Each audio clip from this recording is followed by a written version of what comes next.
¿Qué tal todos? Leah here with Learning with Leah. Here's part 2 of Andrea's video where we're having a conversation for my video series, Hispanic Voices. Enjoy!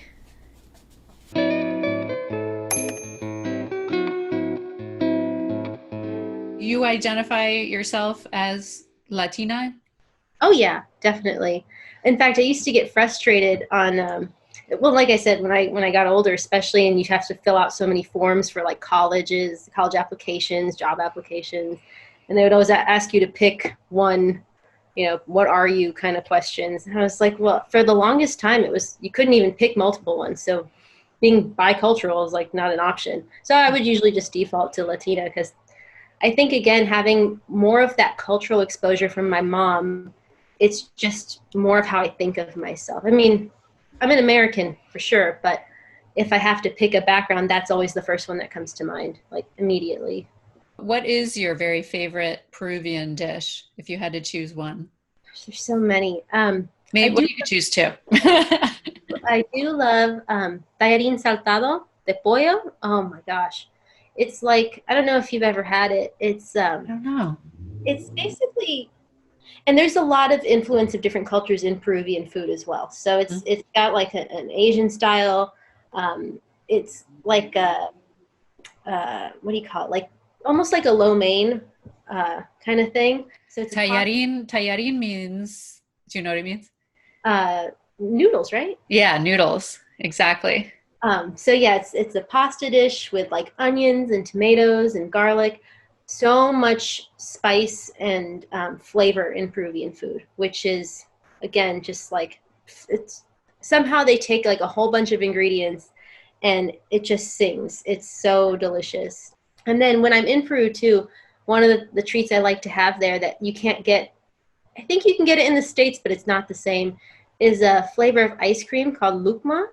Well, it's lucuma, but you say it so quickly, it sounds like lucma. And it's a fruit.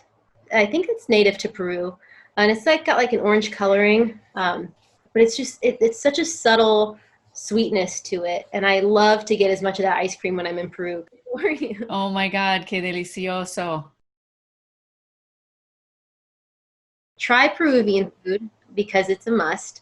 Um, but I would say in general, like I said, I'm not really focused on which terms I identify specifically with. But I would say keeping an open mind and being respectful of how people want to be identified, I think, is a really great way to embrace people and not worry. Don't worry about like, oh, I don't know what to say. Like, if people correct you, just use that moving forward and be comfortable with yourself.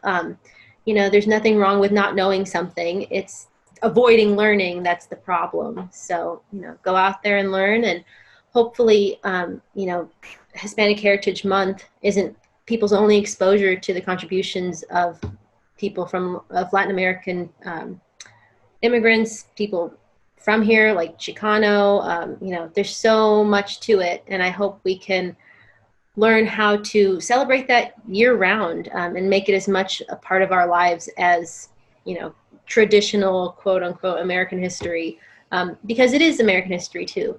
People who've come here, people who have shared their experiences, had different experiences, whether you were born here or you immigrated here.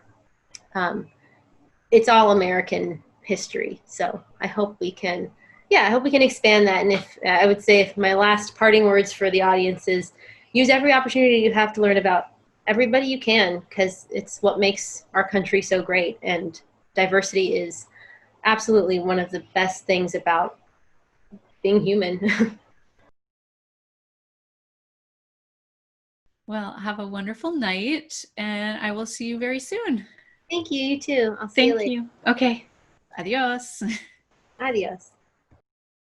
Thank you so much for watching this episode of Hispanic Voices and celebrating Hispanic Heritage Month with us. We hope you enjoyed, and please stay tuned for our upcoming episodes. Gracias.